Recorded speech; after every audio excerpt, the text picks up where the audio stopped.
What's going on, everybody? This is your host, Zack Ainsworth, and this is the RideAlong Sports live show. I'm here, as I said, Zack as your host, and we got my boy Brandon calling all the plays, keeping everything running over there. And this is the RideAlong Sports live show, and you might be thinking, what did I just click on? Who are these people? What am I watching? What are they all about? Well, what this show is, we're both very passionate college football fans, and we love college football, and we keep up with it. We're a little obsessive with it, and we want to share our knowledge with everybody that's out there. So, we're going to talk a lot of college football on this show, a lot of SEC, not just because we're from the South, but that's what gets the views and the clicks, too, and it's the best conference in the world. So we're going to talk a lot of SEC, but we will talk a lot about other college football programs, especially the big ones like your Michigan, your Ohio State, your Florida State. Those teams like that we'll definitely hit on. You can look forward to us bringing you coverage before the game, recaps after the game, keep you up to date with your recruiting, transfer portal. This is the Everything College Football Show. We're going to be here. We're going to bring it to you all. We're going to give you our own personal opinions. We're not just going to run and see what the big dogs of the streaming world are doing and just vomit what they say back up. These are going to be our own personal takes and our own beliefs. And, man, we got a good show tonight. I'm excited. We've got a lot of good categories, a lot to do with recruiting. We're going to be ranking the top quarterbacks in the SEC, really every quarterback. We're going to list them 14 up to 1 and talk about why we believe this upcoming season that they're going to be ranked there. But we don't just like football around here. We like trivia. And Brandon, I think, has got us a trivia question today. And if you stick around to the end of the episode, the answer to the trivia question will be revealed. Brandon, hit us with that trivia question, man. Yes, sir. Yes, sir. And if I may say so myself, I want to thank everybody as well. This is something that we've kind of had in the works for a little bit here. We're kind of just jumping off into this. But quite frankly, I think this is going to be a really good thing. So thank you for joining us wherever you are, however you may be joining us, whether you're joining us live here. We're going to try to be consistent with this, but we'll see. We're just playing it by ear. Anyway, life happens. Your trivia question for today, life happens. And I was thinking, all right, what am I going to ask? So this is going to be an ongoing thing every week. I'm going to try to bring us a question, right? And you got to stick around. You got to stick around for the hint, if you need a hint, and stick around to the end of the episode, and we'll give you the answer. No cheating. You don't want any shame. Yeah, if you Google, we'll know. No shame, right? So the trivia question today for July 11th, 2023. Which team has had the most first-round NFL draft picks? Starting off easy, I see. But, hey, for the first episode, let's give everybody out there an opportunity to think about this. And like Brandon said, he'll reveal the answer at the end of the show. You got anything else for us, Brandon, before we throw it back over? Man, just don't cheat on that. So, as we segue here, I know recruiting is something that a lot of people, they like to hear about, but they don't like to cover because it takes a lot of work, right? Takes a lot of time to keep up with. It takes a couple nerds that just want to get in there, get in the weeds, and figure that out. But Zach, you've got some good things for us today. What you got? Yeah, man. So on 3 Sports, if you're new to recruiting and maybe you don't keep up with recruiting, maybe you don't keep up with college football, well, if you don't keep up with college football, you're probably at the wrong show. But no, stick around. We'll make you fall in love with it. But if you're new to recruiting, maybe you have a favorite team and you don't follow recruiting, or maybe you are into recruiting and you care about who your team gets, but you don't actually go on these websites and dig in the weeds and do these sort of things. Well, you're in luck because we're doing it for you. And On3, as I was saying earlier, is one of the top websites to figure out recruiting information. Now, we don't have a sponsorship with On3. We're not partnered with On3. And there's another website I'll shout out, 24/7 Sports. I think On3 and 24/7 Sports are doing it better than anybody in the industry right now when it comes to keeping you up to date with not just football, but basketball recruiting. crystal balls, which is basically predicting where players will go, who's visiting campus this week, who could flip. It is everything for recruiting on 3 Sports and 24/7 Sports. And On 3 yesterday revealed that they have completely revamped this year's rankings. And here's just a couple of the names. I think Brandon's going to throw it up on the screen. He's got it up. And there's a lot of changes. If you do keep up with this, you'll immediately look at the top 4 or 5 that you can view there and see, man, there's been some changes. Yeah, some changes at the top. And that's kind of where we're going to start. I mean, there have been a lot of changes in the top 25. And you might be thinking, there's not even football going on right now. If you think about it, this is in the middle of summer. These kids aren't playing high school games right now. How in the world could their status have changed so much from the end of their junior year to the middle of their summer between junior and senior year? Well, a lot of this comes from camps. A lot of these kids participate in camps where they go and they compete against other kids that are in the same recruiting class or maybe younger than them. And drills. You might have heard of the Elite 11 QB camp, and we'll actually get into that in a minute. But that's where a lot of these rating changes go from. And also, guys, there are human beings making these decisions on where to rank these kids. Human beings have different opinions on different kids, so that's why you see a lot of change. But let's just start at the top, man. Williams Nwarney. Now, this is a kid who, if you go over to 24/7's website, which we don't have that for you, but just trust me, he's a top 3 recruit, and he was also a top 3 recruit for On 3. But here's the thing, he's not a top 3 recruit, not just a top 3 recruit anymore. On 3's got him listed as their number 1 player in the entire country. Now, Williams is a kid out of Missouri, big, strong, physical, fast. I mean, to be the number 1 recruit in the country and be an interior D lineman, you kind of have to be strong, fast, quick. He's really a do-it-all player. As you can see, he's rated a 5-star. He's a 5-star on every website. And now the number 1 player for On 3. And if you keep up with recruiting, you may be wondering, man, I looked at recruiting 2 weeks ago, and Dylan Raiola was the number 1 recruit. And I hear all this about Dylan Raiola, the quarterback.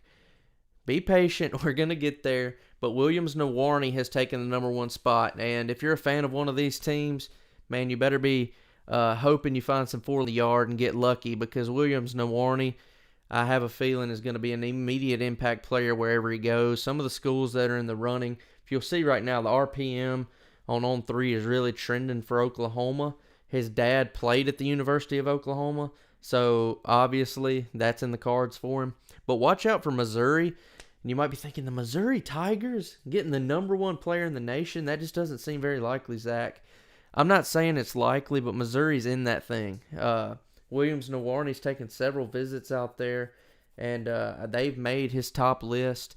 And whether it was just because they're his hometown school or not, watch out for him. Nobody thought they'd get Luther Burden. What was it, last cycle or the cycle before, the number 1 receiver, and they did. Watch out for Missouri. Tennessee's in this thing heavily. It was believed at one point it was kind of down to Oklahoma and Tennessee, but there's some more teams that have creeped up. I haven't heard as much buzz on Tennessee lately when it comes to Nwarney, but they're definitely still in there after him. Wouldn't be surprised if he ends up on Rocky Top one bit. And then Oregon and Georgia are the last 2, and I'd say Georgia more than Oregon. Dan Lanning, I love what he's doing at Oregon. He's trying to build a defensive team in the Pac-12, which is something you don't see very often. He's an SEC-minded coach, and he's trying to bring defense to the Pac-12. Watch out for them. And finally, UGA, the 2-time defending national champions, are right there for Williams Nwarney. It's no secret Kirby Smart loves defense. Kirby Smart wants big athletic freaks. Kirby Smart wants guys that are going to come in and make an impact, and Williams Nwarney feels all of that. So that's your kind of teams to watch out for Nwarney. I won't give my pick just yet. I'd say I think the top 3, it's going to come down to Oklahoma, Tennessee, and Georgia. That would be the 3 that I would have up there. But yeah, that's kind of the update on Williams Nwarney, and it's worth saying to On 3, they're the first people that have put someone other than Dylan Raiola in the top recruit spot. So maybe they're on Williams Nwarney early, but we're going to talk about Dylan in here just a minute. But man, let's segue to the guy who replaced Dylan as the number 1 QB. on 3 sites, and that's Julian Sayin.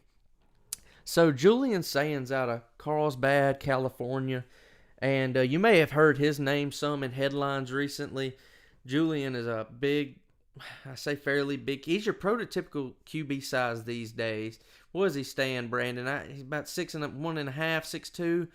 Yeah, 6'1.5". It looks like you guys can see it on the screen. 6'1.5", 190. Yeah, so just your prototypical QB size really these days. You know, back in the mid to early 2000s, you would see a pocket passing QB would have to be 6'3", 6'4". Not anymore. And I mean, if you need an example, look at the team he's committed to. He's committed to Alabama. Bryce Young was probably about 5'10" with high heels on. So, and he was a great quarterback there, possibly the most talented quarterback Alabama's ever had. So, you know, it's the new style. You don't have to have the big, strong QB anymore necessarily. They like to get these mobile guys or guys that can extend the play. Think of a Joe Burrow, that type, where he's not necessarily mobile, but he's got enough mobility to get out of the pocket and make a play downfield. So Julian's saying this is a guy who is pretty much consistently at Rivals, at 247 Sports, at ESPN. I believe he's the number 2 QB in all those websites' rankings, but not on 3. On 3, in this update yesterday, took Julian Sayin and tied him to a rocket ship and sent him up the board. And Julian Sayin's now the number 1 QB recruit on the board for on 3. He was formerly number 2. And you're saying, man, I've heard a lot of Dylan Raiola. I keep saying this name. It keeps coming up. How does this Julian Sayin kid get over him? I haven't heard as much about him. He's not as high profile of a recruit. Yes, he is. Julian Sayin has been a high-profile recruit. Actually, Georgia and Alabama were in a race to get this kid back the middle of last year. This is a guy who's had high-profile offers for a long time. He's just kind of been overshadowed a little bit by Dylan. And the primary reason Julian Sayin jumped him in the rankings is because of the Elite 11 QB camp. I mentioned it earlier. This is an event held out in California where they take not 11, believe it or not. They take, I believe, 21 or 22 kids out to California. QBs, it's a 3-day long camp. They let them compete against each other. And guess who won it? Ding, ding, ding. The guy who's the number 1 recruit now on On3's website as far as quarterbacks go, Julian Sayin, won the event. It's kind of controversial. Some people there put their vote in for Raiola. Some put in for Sayin, but Sayin got the dub at the end of the day along the 3 days.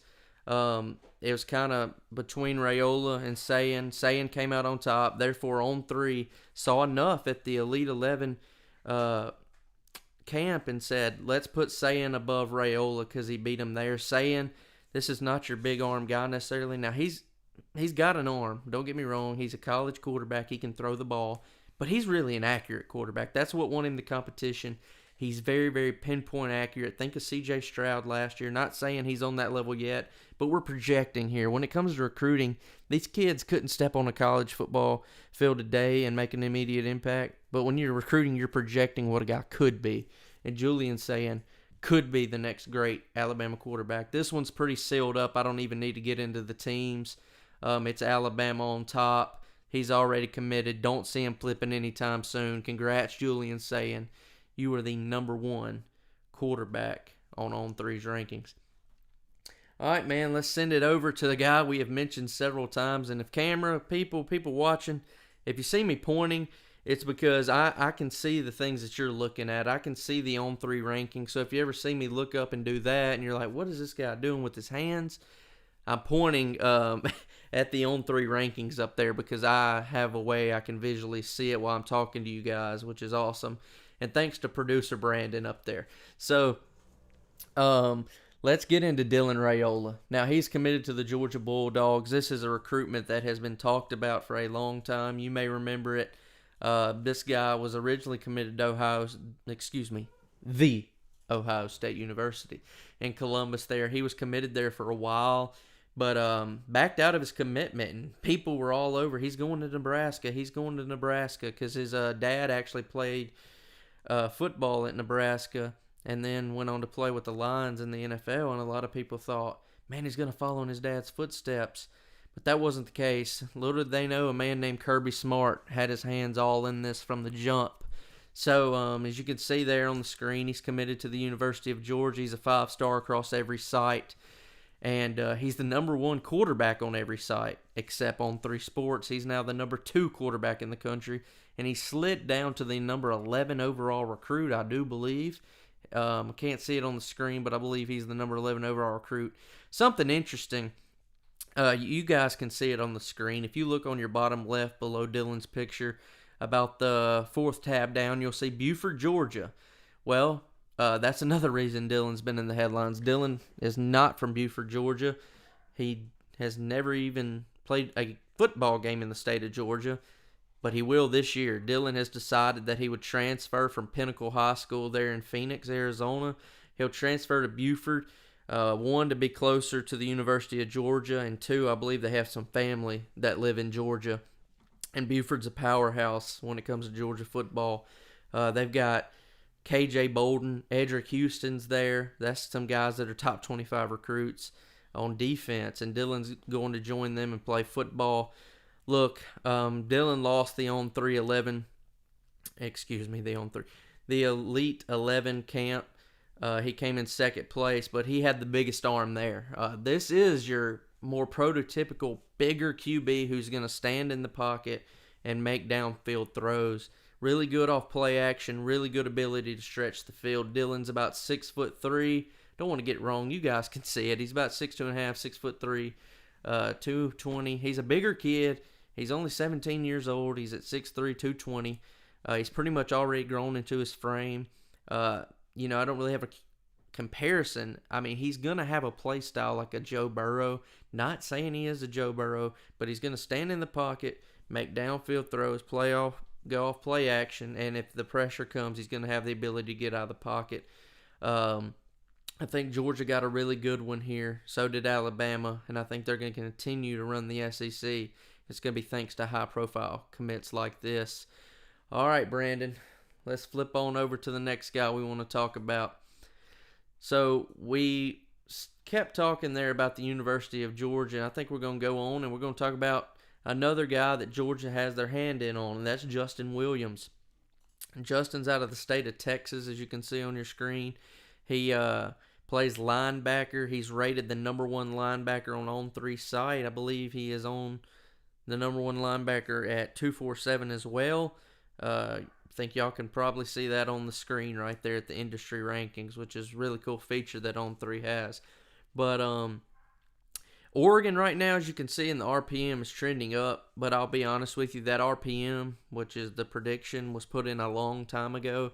And if I had to say right now, Georgia's probably trending more for Justin Williams, basically because his recruitment might have got spoiled by his own teammate on accident. So his teammate plays defensive end. Ajayi is his last name. I can't pronounce his whole name. Ajayi is a Nigerian player who plays defensive end at the same high school as Justin Williams, and he actually committed to the University of Georgia maybe a week ago now, a couple days ago, and they said, why Georgia? And Joseph Ajayi said, well, Justin Williams really talked me into it, and Dylan Raiola. And everybody kind of double-take. Justin Williams talked you into going to Georgia, and I don't think he was supposed to say that, but it is also worth noting that Oregon just got a linebacker commit right before we went on air, and that could have big implications. With that linebacker going there, Justin Williams might pivot and go to UGA. This is a big kid. I mean, he's consensus a top 2, top 3 linebacker in the country. He's right up there with the likes of Sammy Brown and DeMarcus Riddick. Riddick is also a UGA commit. So, there could be a lot of dominoes fall here. If Williams goes to UGA, does DeMarcus Riddick recommit somewhere else? Only time will tell, but Justin Williams, think he's going to be a good one. He's your number 1 linebacker in the On3 rankings.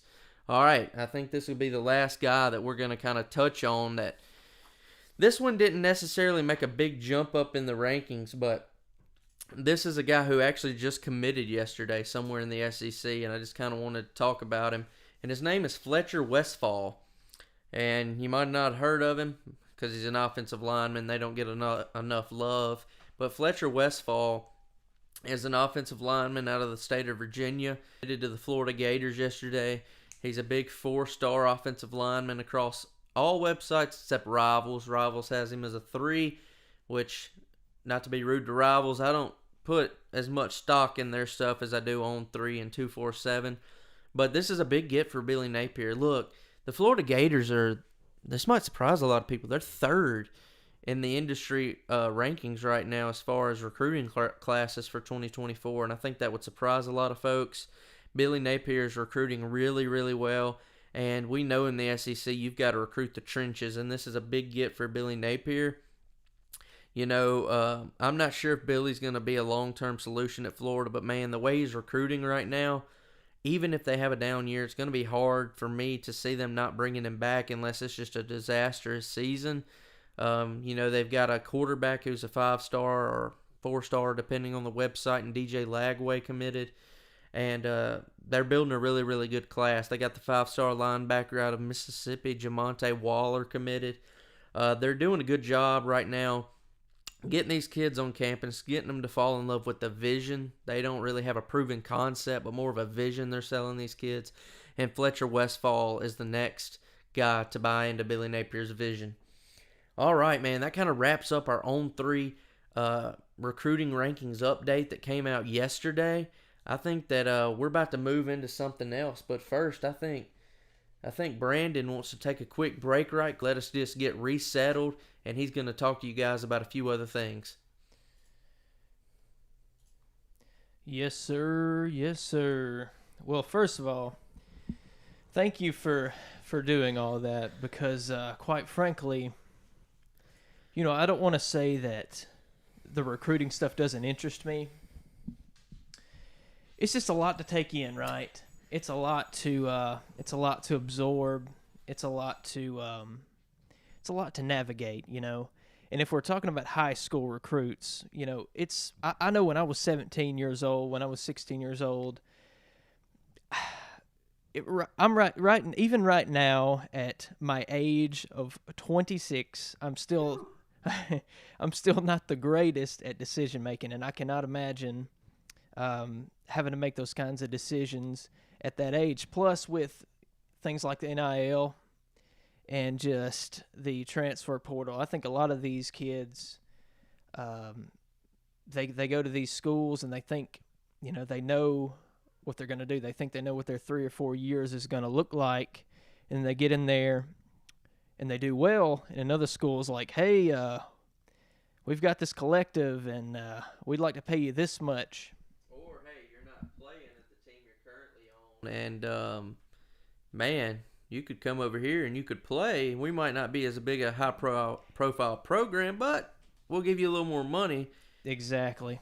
Because you think about it, and I'm not going to say this is going to be the case for everybody, for every kid, because I think a lot of kids, they just want to play football, right? But I certainly don't. I don't hate on somebody for wanting to better their life, right? Yeah. And better their family life. But also, well, depends on what it is. It does depend on. That is true. That is true. But also, you look at it this way, Zach. For a long time, I say for a long time, you go back far enough, kids were staying all 4 years. Yeah. And it wasn't as much, we're going to get out of school as we can and we're going to go to the league. That way we can get paid millions and millions of dollars. But as you've seen in more recent times, people are getting out in their junior year, and I don't know if they can get out in their sophomore year. No, I mean, if they're a redshirt sophomore, you have to go to college for 3 years. Have to be three years. But even if you redshirt, that counts as a year. Right. But, yeah, like what you're saying, I'll put it like this. It used to be more like, what can I do for this school? Now it's, what can this school do for me? Which is not a bad thing. Right. You want to pick a school that's going to give you a chance to go to the next level, give you a good education. But at the same time, you're going to have some bad apples in there. And I could name some kids that were bad apples at schools that got kicked out and got dismissed. But, yeah. I mean, at 17, 18 years old, my friends out there can tell you I was not the best decision maker. I mean, I'm still not, but I've gotten a little wiser now that I'm 25. I can make some better decisions, but these kids don't have that option. They only get to go to college once. Exactly, and and I certainly, like the point I was making a minute ago. if kids are making money in college now, why would you want to go to the draft early if you're making? And I understand if you're a good football player, you go into the league. You know, you don't have to worry about getting injured, because I think that's the thing now, right? Yeah, like I need to go to the league, hurry up and get my money before, if I stay another year in college, I could get hurt and lose it all. Exactly. But I guess it depends, and we'll just have to see how all this goes.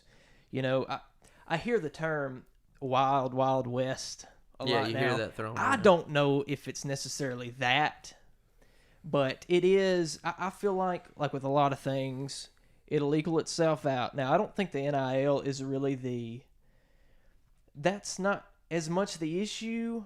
But There needs to be a cap on it, though. I think because you have, like a program like Alabama, let's use them for example. Well, let me just clear up a common misconception when it comes to NIL. A lot of people think Alabama, Georgia, Ohio State, these teams spend the most in NIL. Why do they think that these teams spend the most in NIL? Because they're the best teams at recruiting, and they win a lot of football games. So people automatically think that's actually not the case.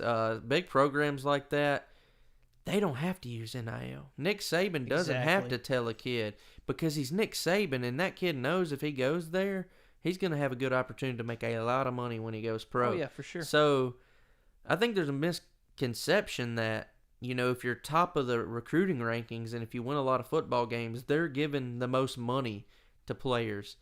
Texas A&M, we know, gave a ton of money. Where'd they finish last year? Exactly. So the prime example right there. So it's not just, you know, a lot of these people think, you know, Kirby Smart, he's got $10 million in a Lambo he's going to give this kid when he gets.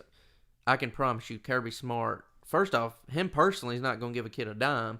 Second off, they're not giving these kids that type of money. You might hear about a lot of these monies you see floated out, money amounts you see floated out in the media, I think are extremely exaggerated. Yes. Yeah, absolutely. Yes, like Bryce Young, they said his NIL worth was $1 million last year.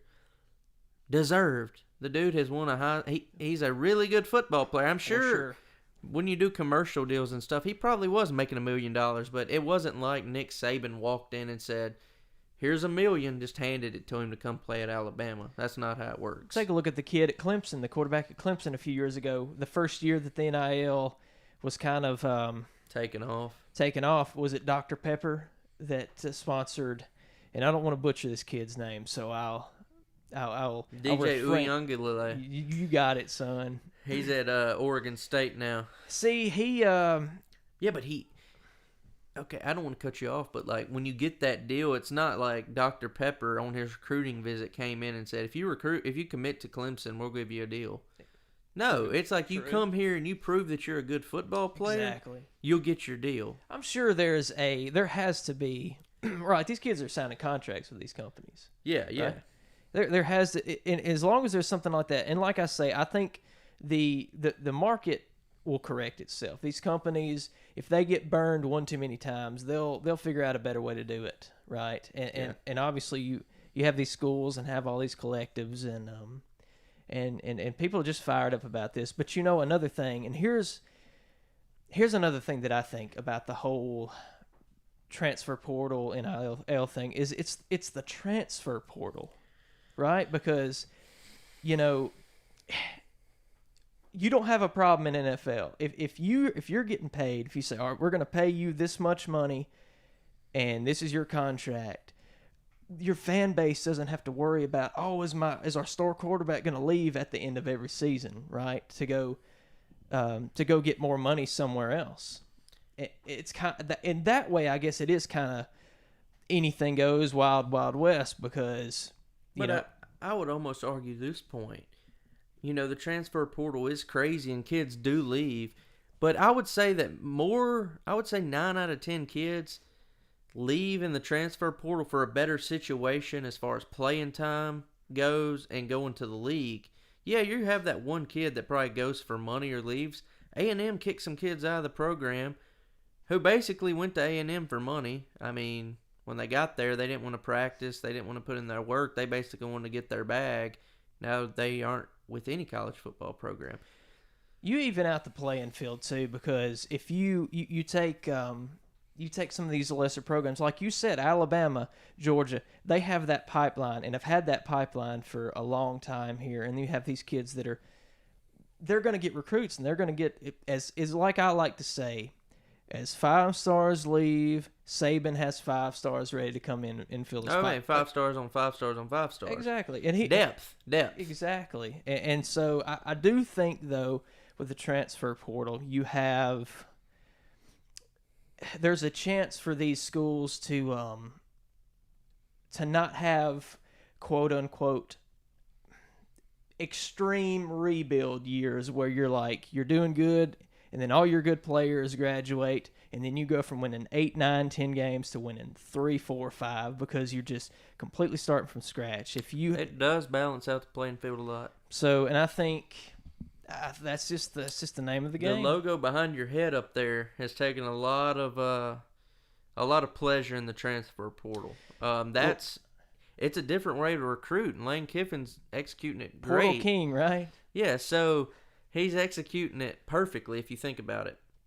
Ole Miss is never going to get a lot of these high-profile high school kids. Yes, they'll get 1 or 2, but Ole Miss can offer you an opportunity to come play in the SEC, and it might not be as an attractive to a high school kid, but to a guy who's been in college football for a little while and see how it works, knows, hey man, I can go play at Ole Miss. They put a lot of players in the league. It didn't seem attractive in high school, but now that I'm thinking about it, and it allows Ole Miss to recruit at a higher level because It's not just high school recruiting anymore. Their high school recruiting could be down here, but they're bringing these transfers up here, and it kind of levels everything out. Well, I think there was always, you always had some junior college, right? Transfers. There wasn't as much, and for sure not on the scale as we see it now. But who's the other coach? You have Lane Kiffin Lincoln Riley does it at USC. Exactly. Another prime example right there. And it's not that, because USC's another name. It's still like Texas, right? Yeah. Texas is a name. It's a brand. The Longhorns. USC, would you consider USC as a brand? They're a national brand, yes. So here's my thinking. Okay, we are still early in the proof of concept. Does the recruiting like Lane Kiffin and Lincoln Riley are doing, and Deion Sanders just did at Colorado, or what are they doing work? We don't know. It's so early in this transfer portal era. No one's ever won a national championship doing that. How do you win national championships in this current time? Well, let's look at Georgia. They've won 2 in a row. Man, they recruit at the high school level at the epitome, the top, every single year, and they win national championships. But Lane Kiffin and Lincoln Riley, Deion Sanders, a few of these guys are, hey, let's try to change the game. Let's recruit guys that have already got college experience, guys looking for better opportunities, and let's see if we can win a national championship that way. And it's so early. Only time will tell. But, Brandon, do you want to say something to the people? You know what?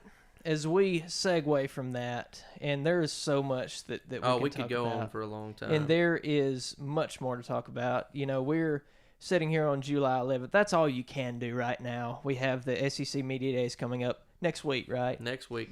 And to where some would call the unofficial start of the college football season. But we've got a ways to go. And 50 days. That's it. 50 days. Is that week 0 or week 1? I think that's week 0. Hey, it's football, right? It is football. And that's what we love here. Isn't that right, Zach? That's right. All right. So we got a lot of topics to cover in the coming weeks. But anyway, so as we circle back to our trivia question, and I hope that nobody cheated, right? Shame. I didn't. I can tell you that, Brandon. Okay, I appreciate you, sir. I appreciate you. All right. So, like I said, our trivia question, you can see it right there on the screen. Which team has had the most players drafted in their first round of the NFL draft? Now, another question could be who's had the most first-round picks. Now, that's a completely different question for a different day. But my first hint, my only hint, and it's not much of one, it's not an SEC team. It's not an SEC team, so that takes out all the people out there that were thinking maybe Alabama, maybe LSU, maybe Georgia, maybe Tennessee, Florida. That kind of takes those away. So I have a good idea in mind, but I'll wait till the end of the show and give my answer. Sounds good, sir. Brandon, can you tell people where they can find us? Maybe they're watching this later. They didn't get a chance to watch the live. They're watching the video version of this. Where can they find us, and how can they get to see a lot of our content? Well, again, don't forget the name, RideAlong Sports. RideAlong is together, right? It's one word. So we're right here. We're going to be here on YouTube Live every week, hopefully every Tuesday, around 6:30. Subscribe to us, and you hit the little notification bell. You won't have to worry about keeping track of that because your phone, your device, whatever it may be, will keep track of that for you, right? But we also have, our other socials are still in the works. So we've got a Twitter that is at RideAlong Sports. All one word. All one word, right? We'll be having some other social medias here. It's all in the works. We'll have YouTube shorts clipped up, which you'll see right here on this YouTube channel. This live will turn into an actual YouTube video once we're done recording. TikTok will be something that we will put shorts on. We're still trying to figure those things out. And Spotify. I believe we're going to try to be available on Spotify. Try to do the audio. For the audio version. Yep. Because it's dangerous to watch a video while driving a car. Exactly. You're exactly right. Well, I tell you what. Let's move on into our next segment here. And this is what I'm going to say is kind of like our crystal ball segment, right? We're going to look into the future. And you know what I'm about to say here, sir. So we're going to hop in the old DeLorean, correct? We're going to crank it up to 88 miles an hour, and we're going to zoom just a few months into the future. If you don't get that, you've never seen Back to the Future, which shame on you. Take a minute of your time, or a couple hours. Maybe a couple hours of your time. Go check it out. But we're going to talk about some quarterbacks. Isn't that right, Zach? Yeah, everybody loves the quarterback, and I think for a first episode, we really want to hit on the quarterbacks because it's the most important position in all of sports, not just football. Quarterback makes the world go round for a college football team. You only go as far as your quarterback. You ever heard that? Hear that get tossed around a lot, and it's pretty true. Maybe not all the time. But, yeah, let's rank our top quarterbacks for the 2023 college football season. And look, I know a lot of people are putting these lists out right now. We're in the middle of July. There's not much to talk about, like Brandon said earlier. But here's where ours is different. So a lot of people are ranking these quarterbacks based on what they did last year. And it's pretty simple to figure out. Like, everybody has the same top three guys at the top. They're really putting a lot of stock in what happened last year. That's not what we're doing. This is more predictive. These are going to be the quarterbacks, I believe. This will be their ranking at the end of this college football season. This is saying what they will do in 2023. It's not just going off of last year and history. I mean, of course, that's factored in. If they're a good player or not, I care about that. But this is really predicting what will happen this season. All right, Brandon, let's start with number 14. And it's going to be Graham Mertz, quarterback at the University of Florida. Honestly, when I heard that Florida was considering letting Graham Mertz transfer there, I was a little shocked because if you don't know who Graham Mertz is, this kid was a 3-year starter at Wisconsin, and he actually started out really hot his freshman year. People were like, oh man, Graham Mertz, Wisconsin can actually throw the football. That quickly went down the drain. Graham Mertz, he had a really bad sophomore season after his freshman year where he threw more interceptions than touchdowns. Last year was a little bit of a bounce back. I think he had like 20 touchdowns, 11 picks, give or take some. But Florida let Graham Mertz transfer in. They don't have a quarterback. Well, they didn't have a quarterback at the time. They have Jack Miller on the roster, and some people think Jack Miller might win the starting job. But I think they're going to roll Graham Mertz out there because he has 3 years of starting experience in a Power 5 conference there in the Big Ten, and he's played some really good teams, some good defenses. Graham Mertz just has never done anything to make you say, wow. Graham Mertz has never been a superstar for his team. He's always just kind of been average, mid, if you will. Sometimes even worse than average. And coming to the SEC, I think he's in for a rude awakening.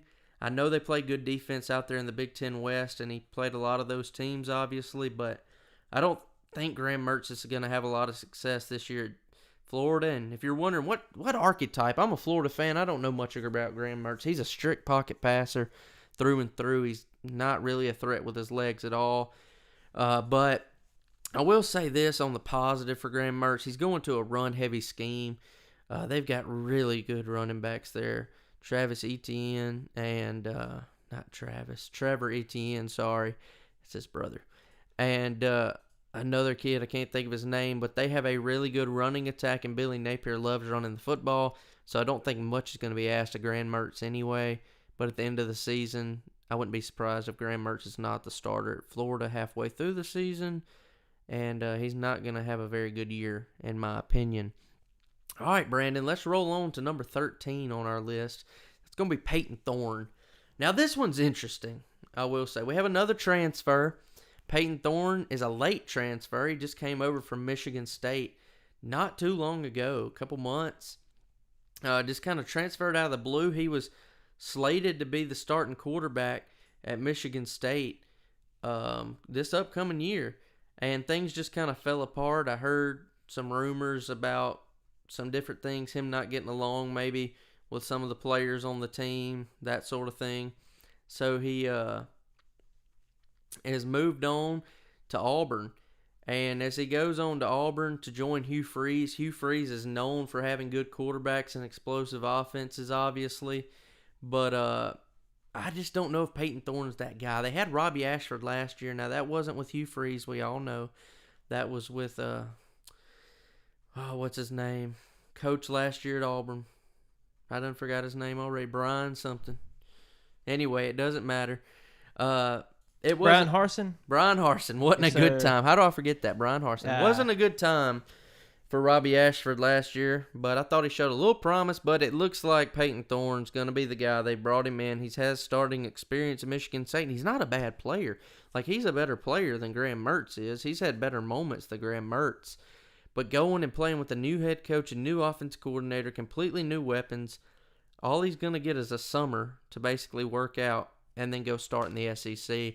I don't see big things coming from Peyton Thorne, and I think Robbie Ashford could overtake the starting position at some point during the season. That's all I got on Peyton Thorne. We'll move on to number 12. And this might surprise a little people that he's not, usually when you look at lists talking about SEC, you expect to see that Vanderbilt logo at the very bottom. Well, they're close to the bottom, but they're not the very bottom. Hey, look, that's progress. That's progress. Slowly but surely. So A.J. Swan, and you probably are saying, this must be a freshman. I've never heard of him. No, he actually played last year for Vanderbilt, and he was a starting QB. I'd say, he was starting QB probably, I don't know, the last 8 or so games. I know Mike Wright was the starting quarterback there at the beginning of the season. Mike Wright is now at the at Mississippi State. And A.J. Swan. So why is he higher than Peyton Thorne and Graham Mertz? 1, he's younger. 2, he was actually really good last year when A.J. got to play. And I know you're saying at Vanderbilt. Listen, he beat Florida. He beat Kentucky. And his stats on the year are actually pretty solid. He's got an arm. This kid is not... Mike Wright was a scrambling QB all the way. Basically another running back on the field. That's not what A.J. Swan is. He's more of a pocket passer. He's the kind of guy that can whip the football in there into tight windows. He's got good arm talent. Now, the biggest drawback with A.J. Swan is he's on Vanderbilt and they don't have a lot of talent around him. That's his biggest drawback. But I actually like A.J. Swan. The guy can throw it around the yard, and he was only a 3-star recruit, and a lot of teams, I think, he's going in just to be a true sophomore. I think teams like Florida and Auburn probably wish they would have recruited A.J. Swan, because I don't think this is a kid who would only start at Vanderbilt. I think this kid's got some talent, some real arm talent.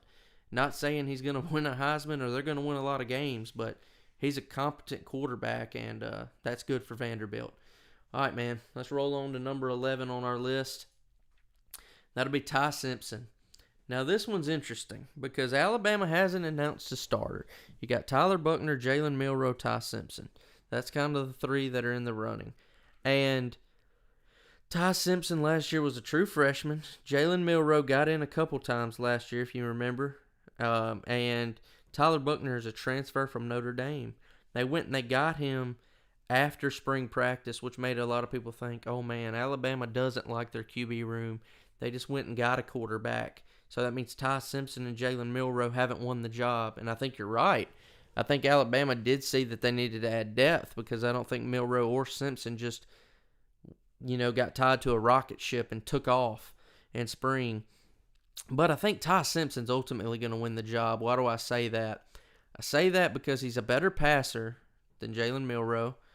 He's got a little bit better legs than Tyler Buchner. And I know he's the youngest one of the group, but he was a 5-star. This kid was highly touted. I think he's going to come in. He's going to beat those two guys out. I'm kind of out on Jalen Milroe, and clip this. This will probably be all over freezing cold takes, and this will look bad in the future. But Jalen Milroe to me is a worse version of what KJ Jefferson is, just more of a big running back in the backfield. I don't believe in his ability to pass the ball.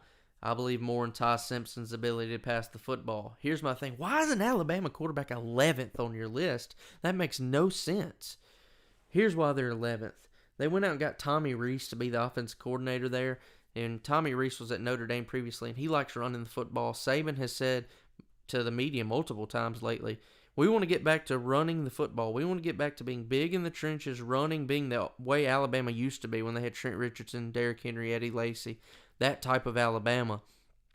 So I think they're not going to ask a lot out of Ty Simpson this year. I think he's going to do a lot of handing the football off. He'll pass it on passing downs. And I don't think they're just going to ask the kid to go out there and be a hero.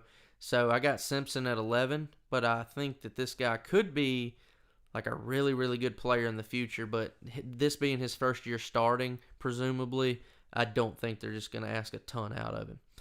All right, moving on to our number 10 on the list. This is kind of the same case a little bit as Ty Simpson. Another young kid, and this is interesting to me, Connor Wegman, quarterback at Texas A&M. He was a 5-star, and this is funny to me. Jimbo Fisher is the head coach at Texas A&M, and he's on record saying Connor Wegman is the best quarterback talent he's ever had on one of his teams. Jimbo Fisher coached Jameis Winston, who won a Heisman and a national title. So this is pretty big praise coming from Jimbo. And Connor Wegman, he got in last year, and he wasn't bad at all. He's more of a pocket passer. You can see that little picture of him running. He's got a little mobility, but you can look at him running right there and tell that's not a very athletic run. But he's got some pocket mobility. He can get out of the pocket. He can throw it. And I like Wegman better than some of these other guys on the list like A.J. Swan and such because he's got some weapons around him. He's got Evan Stewart. But at the same time, he's got a new offensive coordinator in Bobby Petrino. I don't know how much I trust his offense. And if Jimbo has a hand in the offense like he always does, Jimbo hasn't had a good offense in a long time. And I don't know. I like Wegman. I like his talent, but I had to put him down here at 10 because until Jimbo proves me wrong and his offense comes out and is electric, it's going to be hard for me to just say one of their QBs is going to be one of the top in the SEC. But the big news for Wegman is he is young. He has a lot of time to grow, and I like him to be the 10th best quarterback in the SEC this upcoming year. Number 9 for us is Brady Cook, and this might surprise. Let's be honest. If we have anybody out there listening, which we might not, and that's okay, but if we do, and you watch SEC football even, you might not know who Brady Cook is. You may have never heard of this kid. It's because he plays at Missouri, and they don't have a lot of games on national television or get a lot of talk about them. But I like Brady Cook, man. I know he's 9th in my rankings, which you might not think is very high, but I like Brady Cook. I saw him play Georgia last year, He didn't do anything just amazing in that game, but he did good enough for them to win the football game. He had flashes against Tennessee in the first half, and a few other games he really showed flashes. I like his mobility. Brady actually ran for about 550, 600 yards last year on the ground, so he's got dual threat ability. He threw the ball. I think he had 14 touchdowns, 7 picks. Not amazing, but he had double the amount of touchdowns he did interceptions. And I like Brady Cook. I think this year he's got Luther Burden and Mookie Cooper out there at wide receiver, and I think he could take a step forward. Now, I know they brought in Jake Garcia out of Miami to try to challenge him maybe, or maybe take the job. I don't see it happening. I'm not saying watch out for Missouri. They could win the East. But I'm saying Brady Cook is not a bad quarterback at all. I think he's a pretty good SEC quarterback, and that's why I have him ninth right here on my list. Rolling on. Next up, we got Jackson Dart. And I know this one could upset some people. Some people think Jackson Dart, I've seen him as high as number 4 on some list. I've seen him as low as 10 on others. I've got him at 8. Here's the thing. We don't even know if Jackson Dart's the starting quarterback for Ole Miss. Yes, he was last year, but they brought in Spencer Sanders out of Oklahoma State, who's a 3-year starter. All the dude's ever done is start football games. I don't think he transferred to Ole Miss just to not start. Max Howard, is that his name, Max Howard from LSU? Not Max Howard. Walker Howard. Walker Howard, yeah. And from LSU. And I don't think he's going to push for the job. I think this is a 2-man race between Jackson Dart and Spencer Sanders. But I went with Dart here because I'm seeing a lot more people think he's going to be the starting QB. Dart, he's streaky. I'll be honest. I watched a lot of his games last year. He's kind of streaky. There'll be times where Jackson Dart looks like a really, really good, competent QB who could be a top 3, top 4 SEC QB. And there's other times where he looks closer to the bottom of the list. I do like his ability with the legs. They asked him to run a lot last year. He had it's off the top of the dome, don't roast me. He had 800 rushing yards last year. 800, I think, rushing yards last year for Ole Miss. Only 2 touchdowns on the ground, though. This guy didn't put the ball in the end zone a ton. I know they had Quinshon Judkins and they had Zach Evans. And we'll talk about when we rank our running backs, we'll talk a lot more about him. But Jackson Dart just doesn't come off to me as a superstar. He is a good quarterback at times, even great, I would say. But other times I'm kind of is this the best option we have here? So that's why I have Jackson Dart down at number 8. And I know that might offend some people, but that's just my honest view of where he's at. And Lane Kiffin does run a very, good offense. And Jackson Dart might come out this year and win the Heisman for all I know. But I think he's going to be middle of the pack right there around number 8 when the season ends. Coming up at number 7, we have Spencer Rattler. And this is another one. I've seen him as high as number 1. Oh, you couldn't see because of the mic. I've seen him as high as number 1 on some list. This is probably the lowest I've seen him in. It's my list. And there's one big word for that, and we talked about it with Jackson Dart. What's the word? Inconsistency. Inconsistency is the word. Spencer Rattler, huge 5-star recruit at Oklahoma, you might remember. Lost the job to Caleb Williams. The rest is history. He transfers to South Carolina to be with Shane Beamer. Spencer Rattler, no joke, had a game last year against Tennessee where he looked like a Heisman winner. He looked like a guy who is going to be a first-round NFL draft pick. He looked elite. And then he had games like against Florida where they scored 3 offensive points the entire game against the Florida defense, which wasn't that scary last year. Inconsistency, man. When Spencer Rattler is on, go watch the tape. They ran out of fireworks at Willie B last year. They put 60-something on Tennessee. It got ugly. And Spencer Rattler looked absolutely amazing. He's got to be more consistent. He's got all the talent. He's got all the arms. He's got great receiver around him. And Juice Wells, really good receiver we'll talk about when we rank our receivers. But for me, I like to trust what I've seen sometimes. And right now, I'm trusting what I've seen and what I haven't seen, and I haven't seen Spencer Rattler be consistent enough for me to even make him a top 5 SEC QB, so he's listed at number 7 here on our list. And at Brandon Wood, he's going to change us over to number 6. Number 6 on our list is KJ Jefferson. And I keep repeating myself. Another guy I've seen as high as number 1 or number 2 on some list. A lot of lists. He's 1, 2, 3. He's in the top 3. On my list, he's 6. Here's the reason why. Arkansas, they don't have any weapons on the outside, number 1. Number 2, he's got a new offensive coordinator. Kendall Briles has gone to TCU. In steps Doran's his last name. I'm blanking on his first name. But from Maryland is their new offensive coordinator. Yeah, from Maryland. And he's been in... Oh, not Doran. What am I talking about? Dan Enos is their new offensive coordinator from Maryland. And I don't know how much I trust KJ Jefferson going into a new system he's never played in with not great weapons around him. He doesn't have Treylon Burks anymore. Didn't have him last year either. And I don't love his ability to throw the ball. Now, he has had times where he makes good throws down the field. He makes good dump-offs. But KJ is a running quarterback. He's going to kill you with his legs. I mean, look up there. You see him on the left? He's got that ball tucked and he's running.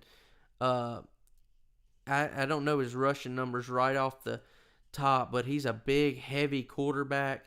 He's tall. He's got a big frame. He will run you. If you've played Arkansas, you know KJ Jefferson because he runs about 15 QB draws and QB dives every game.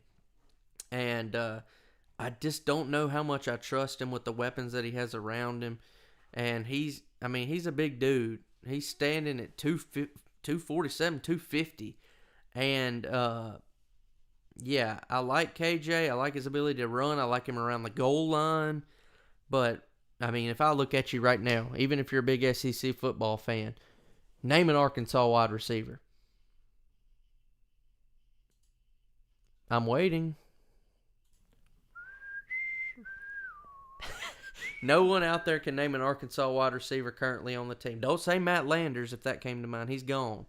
So, yeah, he doesn't have great weapons. New offensive coordinator. Don't love his ability to throw. He's really, really efficient when he does throw. But with the weapons he has, I think it's going to be a little tough this year. And I don't know how I feel about Arkansas as a whole this year. They were pretty bad last year, especially on defense. All right, rolling on. Let's get into the top 5 SEC quarterbacks for this upcoming season. Number 5 is a new blood in the SEC. He's never taken an SEC snap. That's Devin Leary at NC State. Devin Leary, if you haven't heard of him, he's one of the most efficient quarterbacks in the country. 2021, I'm going to get Brandon to look that up while we're talking. Brandon, we pull up Devin Leary's 2021 stats while he was at NC State. While Brandon's pulling that up so I can get a visual of it, it was so wildly efficient. I think he threw like 35 touchdowns, like 5 picks. Something really, really good.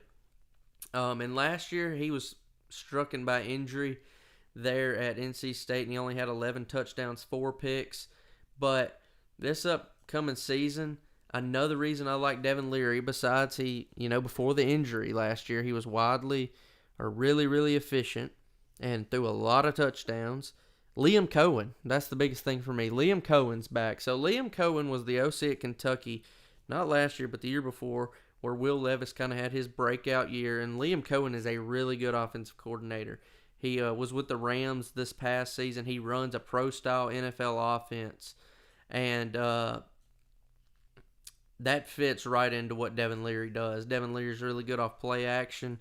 He's really good in just 3-step drops, 5-step drops, getting the ball out quick. And that's exactly what Liam Cohen's offense is built to do. I like Barry and Brown out there as a wide receiver for Kentucky. And I think Devin Leary is going to shock a lot of people. I think he's going to have a really, really good year. Look at that, right on the head. 35 touchdowns, 5 picks in 2021 with 3,433 yards. If he does that in the SEC, he is definitely a top 5 SEC QB. If he does that in the SEC, 35-5 with almost 3,500 yards, I mean, he's like Heisman, depending on how good Kentucky does. I'm not saying he's going to do that, but Devin Leary, watch out for him. He's got his stats up there on the screen. He's really, I think he's going to be a good partner with Liam Cohen there at Kentucky. Let's go on to getting our top 4. Thank you for those stats, Brandon, always being quick on the ball when I ask something you didn't plan for. Next up on the list, we got Will Rogers. And every Ole Miss fan out there just rolled their eyes. You've got this guy over Jackson Dart. Are you kidding? Well, of course I do. Just look at the numbers. As far as pure passer goes, Will Rogers might be the best pure passer in the SEC. And I know he ran the air raid. He's got a ton of pass attempts. He's the SEC all-time leading passing yard leader, I believe. And yes, he's thrown the ball a ton. We all know that because they ran the air raid. Last year he threw 35 touchdowns, 8 picks. And what did I just say about Devin Leary, 35-5? This guy threw 35-8 last year. Yes, he was in the air raid, and that's with a ton of attempts. And they're not going to run that this year. There won't be the air raid offense in Starkville because of unfortunate events of Mike Leach passing away. Zack has taken over the head coaching job there. But I still like Will Rogers as a pocket passer. I think Arnett has been with Will Rogers long enough to know his strengths. And they're not going to ask him to throw the ball 60 times anymore a game.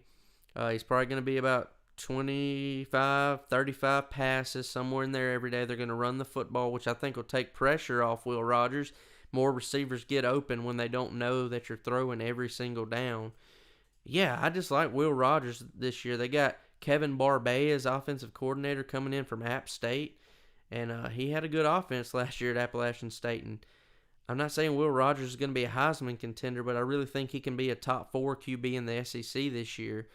And I think this is the kind of guy, if he performs really well and continues to throw the ball really well, there's going to be an NFL team that's willing to take a shot on this guy, whether it be late to mid rounds. Yeah, I really like Will Rogers. I know he can't hurt you with his legs, but he's a very, very accurate thrower of the football.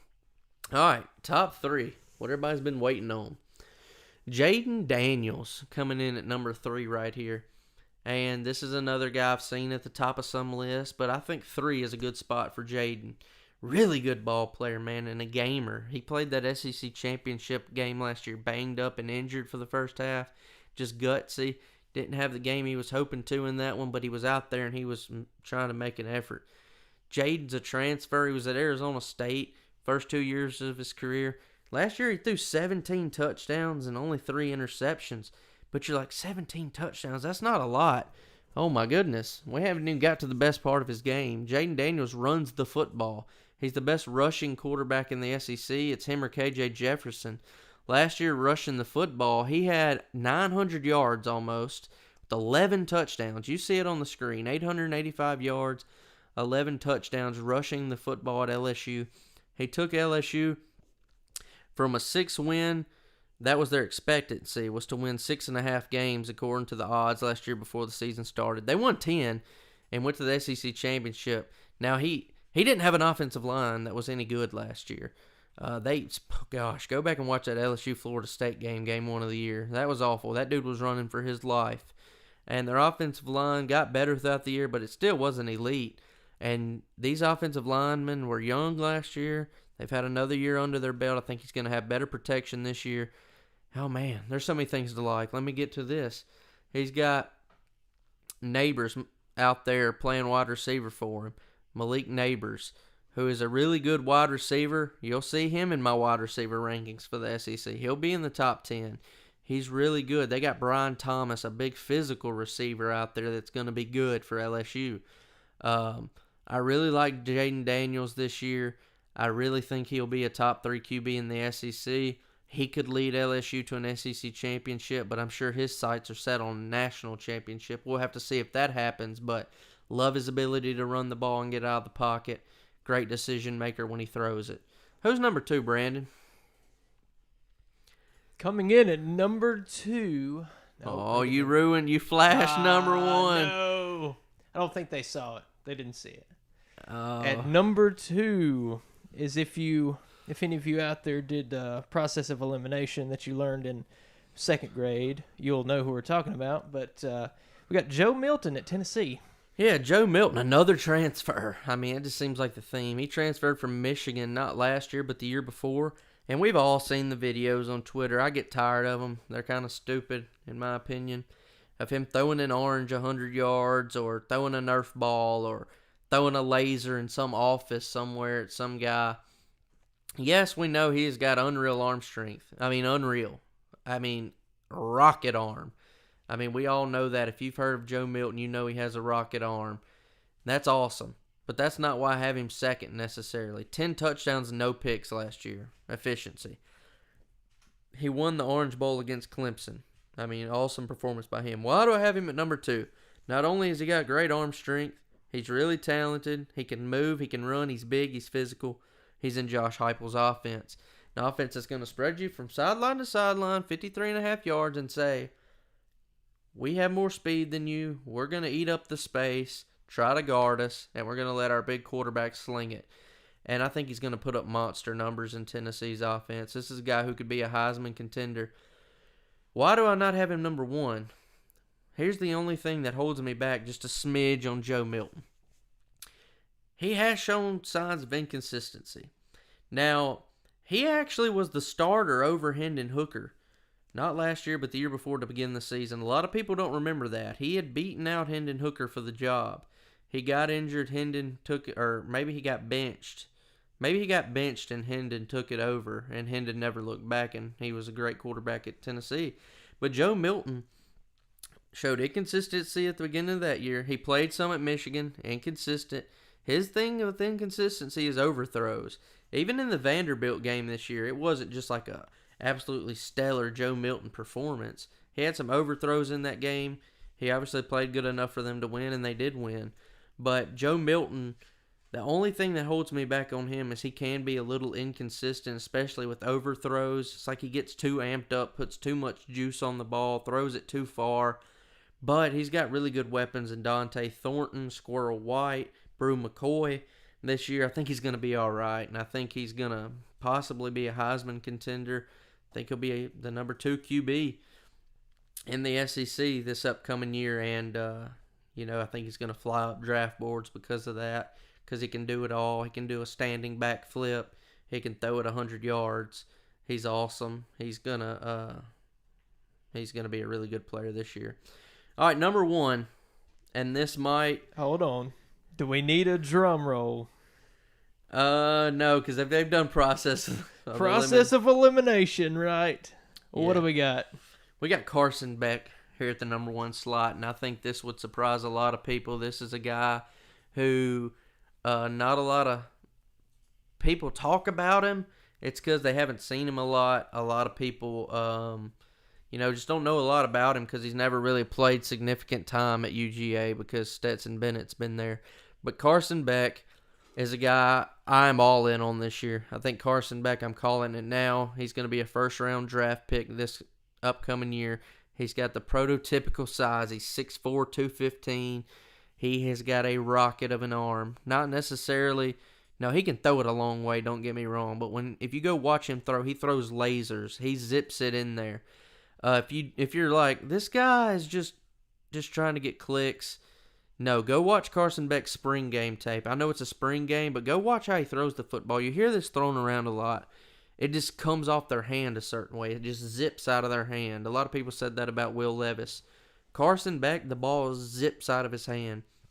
Here's another reason. Man, UGA's loaded. Loaded at the receiver positions and the pass catcher positions. He's got, in my opinion, the best tight end to ever play college football still there, Brock Bowers. He's got Arian Smith, who's got 4.2 speed on the outside. He's got Dominic Lovett, who was Missouri's number 1 wide receiver last year and one of the best receivers in the SEC. He's got Ra Thomas, a guy who was Mississippi State's one of, if not their best receiver last year. He's got Marcus Rosemy Saint. He's got Lawson Lucky. He's got Oscar Delp. He's got a great offensive line. He's got a great defense. And Carson Beck himself as a ball player. It's not just what he has around him. This dude's got serious talent.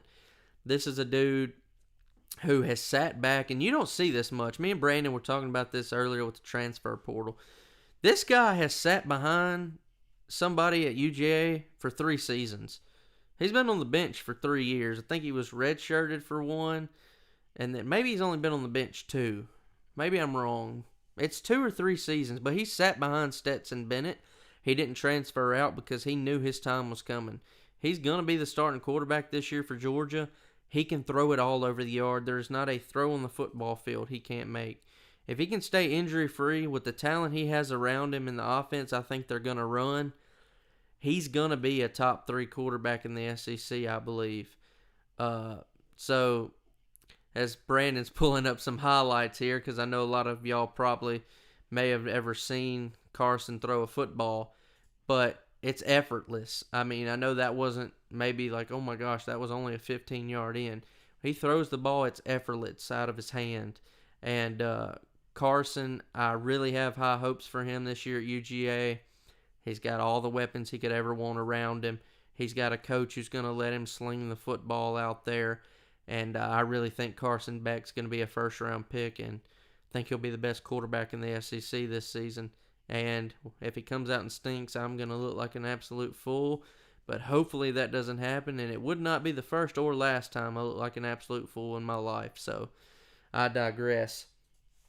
Well, man, Brandon, I think we've pretty much covered everything that we had planned on covering tonight. I know we still have the trivia. Look at that graphic right there. Take a screenshot of it if you're watching this. Send it to your buddies. Ask them what they think. Get some good topics started. Great graphic there made by Brandon. You can see we'll go 14-1. We had Graham Mertz, Peyton Thorne, A.J. Swan, Ty Simpson, Connor Wegman, Brady Cook, Jackson Dart, Spencer Rattler, K.J. Jefferson, Devin Leary, Will Rogers, Jaden Daniels, Joe Milton, Carson Beck. 14-1, our top SEC QBs for the 2023 college football season. And man, Brandon, I know you have got something that everybody out there has been waiting to hear. I've been waiting to know the answer. I've been thinking about it in my head, man. Read that trivia question one more time for us. So, which team has had the most players drafted in the first round of the NFL draft? Now, we're talking about history here, Zach. In all of history, I believe. You ready for my answer? I have 2 in my head, but I'm just going to roll with one. I'm just going to give one guess. If I miss it, we'll just go. Again, we'll say one more time for the viewers or anybody out there that may be still trying to figure this one out. The hint was it is not an SEC team, right? Yeah. But also, well, all right. Let's see what your answer is, because this question, depending on when this question was asked, depends on what the answer is, right? I think the college football team that has had the most players drafted in the first round of the NFL draft, I'm going to go with, it hasn't happened recently a lot, but I'm going to go with USC, the Trojans, the University of Southern California. Am I wrong or am I right there, Brandon? Final answer? I'm going to lock that in, but I have a number 2 in my head that if it's not them, I'm pretty sure it's the other. I think you know where it's going, right? I think you know where I'm going with this. Okay. I'm wrong. Hold on.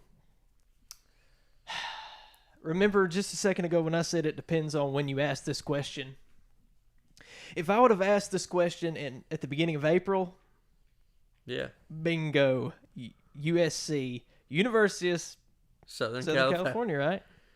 That's not to be look. See, and speaking of that, on the USC thing, when everybody says USC, you think Southern California, right? So why do I hear people trying to for South Carolina? South Carolina, right? They're USC Junior. That's like the MSU thing. Yeah. Nobody outside of the border of Mississippi thinks MSU, or maybe outside the SEC, right? What do they you think? search MSU on the internet, Michigan State University, right? Well, if you do UT, which a lot of people say UT's Tennessee, but if you look it up, it's Texas. Of course. But yeah, so USC's the answer. They've had the most players drafted. up until this year's NFL draft. Oh, it changed this year. Oh, wow. So all right, I'll give you some stats here. USC had 85.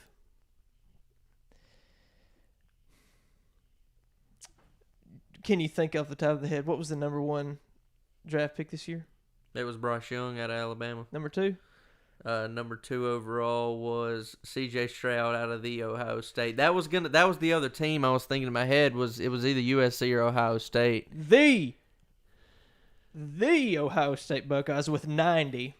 Actually, funny thing, when I was figuring out what question I was going to ask, I had originally thought it was USC, and then I was doing some digging, and I was like, "Oh wait, we got a new number 1 New spot, leader, right?" new leader. Which Well, I really hate. I hate that. I really dislike that. But I guess it is what it is. You notice how I said they hadn't had any in a while, but I guess I'll go USC because I was thinking I had 3 schools in mind. It was USC, then I had Ohio State, and part of me, because you were like, depends on when you ask it, I was thinking Miami, because I remember in the 90s and early 2000s, Miami was really, really good and had a lot of draft picks in the first round, but missed that. Do you want to know who number 3 is? Is it not Alabama? It's Alabama. And funny you say Miami, because Miami is 5 at 67. Yeah, so Brandon got me on that trivia. 1-0 Brandon. Hey. That sounded like "Let's go, Brandon." That's, whoa. Well, hold right, on now. so Hold on now. I think that about wraps it up for this episode. Hey, guys, we appreciate y'all being here. This is Zack Ainsworth, your host of RideAlong Sports.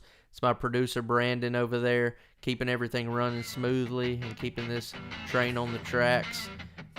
Follow us on Twitter at RideAlong Sports. Watch and share our video with your buddies. Hit that notification bell so you never miss when we upload.